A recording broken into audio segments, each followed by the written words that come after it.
मत्ती रसूल की इंजील उसका छठा बाब और उसकी छठी आयत।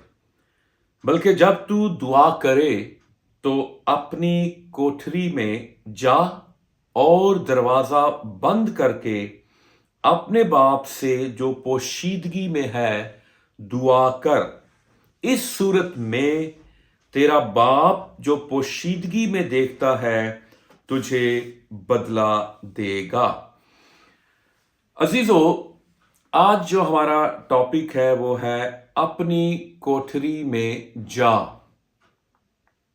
खुदावन चाहते हैं कि हम खुदावन खुदा से दुआ करें और एक अलग थलग माहौल में बिल्कुल तन्हाई में उसके साथ वक्त गुजारें। और यहां पर खुदावन यीशु मसीह ने कहा बल्कि जब तू दुआ करे तो अपनी कोठरी में जा और दरवाजा बंद करके, ये खास ताकीद की गई है, दरवाजा बंद करके। बिल्कुल आपका दुनिया से, आपका उस वक्त अपने खानदान के जो मेंबर्स हैं उनसे बिल्कुल ताल्लुक खत्म हो जाए और आपका ताल्लुक खालिसन खुदा के साथ हो। हालेलुया। और पर लिखा है अपने बाप से जो पोशीदगी में है दुआ कर।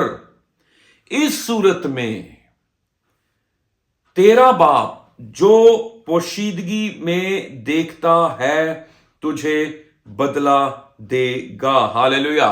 और 5वीं आयत में लिखा और जब तुम दुआ करो तो रियाकारों की मानंद ना बनो, क्योंकि वे इबादत खानों में और बाजारों के मोड़ों पर खड़े होकर दुआ करना पसंद करते हैं ताकि लोग उनको देखें। मैं तुमसे सच कहता हूं कि वो अपना अजर पा चुके। अजीजों, हमें तन्हाई में खुदा उनके साथ वक्त गुजारना है। यीशु मसीह ने कहा दरवाजा बंद करके, खास ताकीद। मैं कहता हूं इसमें दरवाजा बंद हो, इसमें चूल्हा बंद हो, इसमें आपका मोबाइल बंद हो और खालिस्तान आप बिल्कुल खुदा के साथ वक्त गुजार रहे हो। हालेलुया। कोठरी में जाना बहुत जरूरी है।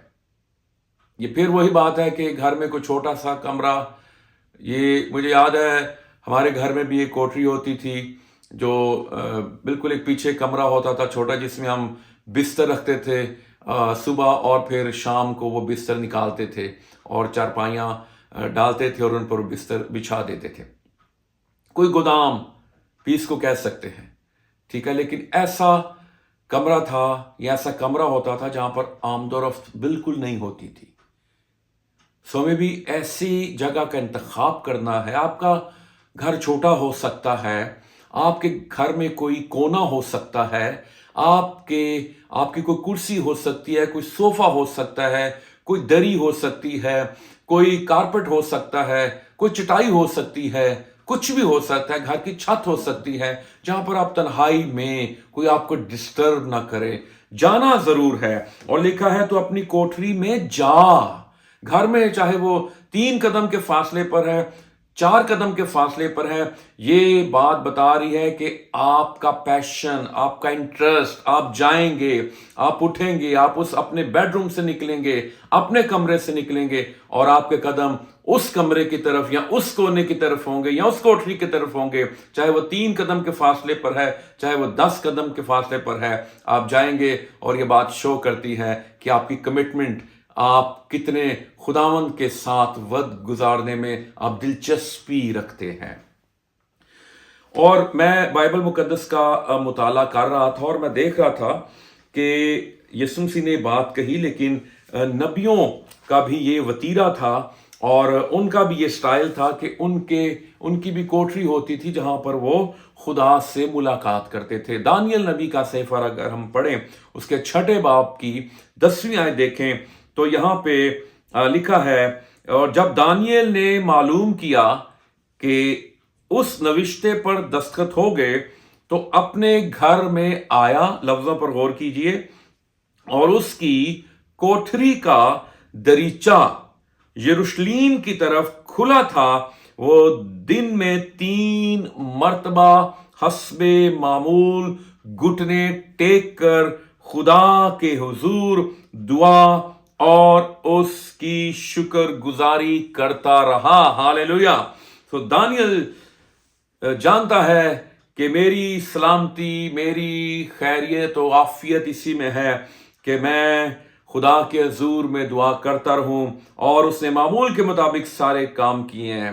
हालांकि कानून ये था, किसी और माबूद से कोई दुआ करेगा तो उसको शेरों की मान में डाल दिया जाएगा, लेकिन दानियल जानता था कि मैं दुआ करता रहूंगा, मैं अपनी कोठरी में जाऊंगा, दुआ करूंगा, और खुदा मेरी दुआ के जवाब में शेरों के मुंह को बंद कर देगा। हालेलुया। जब खौफ हो या ऐसे कवानीन पास हो तो खुदा के हजूर में जाएं, उसके कदमों में बैठें, कोठरी में जाएं, दरवाजा बंद करें, उसके साथ वक्त गुजारें। खुदा आपके लिए शेरों के मुंह को बंद कर देगा, आप पर दिलेरी का रूह आएगा, और आपके अंदर से हर तरह का खौफ और हर तरह की दहशत जाती रहेगी। हालेलुया। सो दानियल भी एक कोठरी में हस्बे मामूल 3 मरतबा दुआ करता है। फिर अगर हम आ जाएं अलीशा नबी के बारे में पढ़ें तो वहां पर भी हम देखते हैं, दूसरी सलातीन उसका 4 बाब और उसकी 8वीं आयत से मैं पढ़ता हूं। और एक रोज ऐसा हुआ कि अलीशा शोनीम को गया, वहां एक दौलतमंद औरत थी और उसने उसे रोटी खाने पर मजबूर किया। फिर तो जब कभी वो उधर से गुजरता, रोटी खाने के लिए वहीं चला जाता था। सो उसने अपने शोहर से कहा, देख, मुझे मालूम होता है कि मर्द खुदा जो अक्सर हमारी तरफ आता है मुकद्दस है, हम उसके लिए एक छोटी सी कोठरी दीवार पर बना दें और उसके लिए एक पलंग और मेज और चौकी और शमादान लगा दें। फिर जब कभी वो हमारे पास आए तो वहीं ठहरेगा। सो एक दिन ऐसा हुआ कि वो उधर गया और उस कोठरी में जाकर सोया। अब कोठरी बना दी गई है दीवार के ऊपर, और ये एलीशा नबी की कोठरी है। और फिर एलीशा जिस शोनीमी औरत के पास है और उसका खादम जो जहाजी है, फिर वो कहता है, आपको पता है कि ये जो दोनों बुजुर्ग थे, इनकी कोई औलाद नहीं थी, और लिखा है कि फिर एलीशा उनके लिए दुआ करता है। 15वीं आयत में बताती है, तब उसने कहा उससे बुला ले, और जब उसने बुलाया तो दरवाजे पर खड़ी हुई। कौन से दरवाजे पर खड़ी हुई? कोठरी के दरवाजे पर। तब उसने कहा, मौसम बहार में वक्त पूरा होने पर तेरी गोद में बेटा होगा। हालेलुया।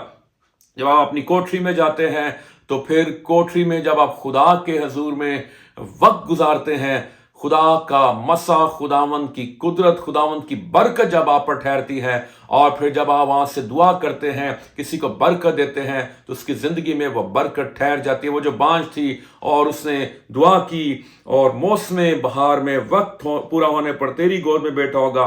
तो इसका मतलब आपकी दुआया कोठरी जो है, बहुत से जो बांझ घर हैं, जो बांझ लोग हैं, उनके घरों को आप बसा सकते हैं। और फिर कुछ टाइम के बाद देखें, वो जो बेटा पैदा होता है वो मर जाता है, और फिर लिखा है, तब 21वें आयत में लिखा है, तब उसकी मां ने ऊपर जाकर उस मर्द खुदा के पलंग पर लटा दिया। पलंग कहां पर था? कोठरी में था, और दरवाजा बंद करके बाहर चली गई। और 32वें आयत में लिखा है, जब एलीशा उस घर में आया तो देखा वो लड़का मरा हुआ है और उसके पलंग पर पड़ा था। सो अकेला अंदर गया और दरवाजा बंद करके खुदावन से दुआ की। हालेलुया। एलीशा अपने उस कोठरी में जाता है, उस मुर्दा बच्चे के लिए दुआ करता है, और वो जिंदा हो जाता है। इसका मतलब आपकी दुआया कोठरी जो है वो बड़े बड़े मोइज़ात को हासिल कर सकती है। आपकी दुआया कोठरी के वसीले से आप बड़े बड़े काम कर सकते हैं। दरवाजा बंद हो, खुदा के साथ वक्त गुजारें, फिर देखें कि खुदा बांझ के घर को बसाएगा, और फिर खुदा जो मुर्दा जिंदगियां हैं उनको जिंदा करेगा, और आपकी जिंदगी में मौजे होंगे और आपके वसीले से मौजे होंगे। लेकिन इसकी शर्त यह है, कंडीशन ये है कि खुदा के साथ तन्हाई में उस दुआया कोठरी में जाना, वक्त गुजारना, तो फिर खुदा आपको और आपकी बातों को और आपकी दुआओं को ऑनर करेगा। God bless you.